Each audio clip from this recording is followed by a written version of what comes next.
Magandang umaga sa ating lahat. Ito, maghanap tayo ng pwedeng maulam na gulay sa paligid para may pangsabaw. Dinengdeng.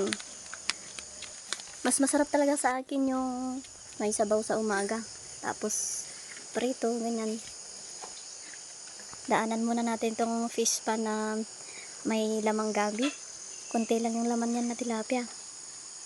Bali yan ang pinagkakabahalan naman ng nanay namin na nililinisan. Kaya ano, ang linis. Pero hindi pa niya natapos lahat na nilinisan. Kaya yan, masukal dito sa part na to. Meron ding patula. Ayan o, sakto may bubuyog. Ang cute naman. Meron din ako napanood na video na pwede pala yatang ulamin ang bulaklak ng patula.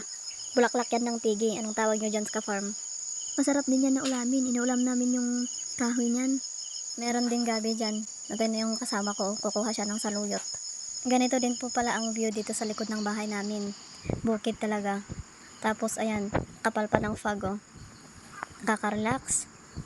Lalo pagka ganito na umaga, maginaw. Fog yan. Walang halong usok. Yan na yung araw oh. Simple lang ang buhay dito sa amin. Pero pagka masipag ka, magtanim at maghanap ng pwede mong ulamin ay makakalibre talaga tayo sa mga ulam. Pabalik na kami sa bahay para magluto ng umagahan. Ito na po yung nakuha namin.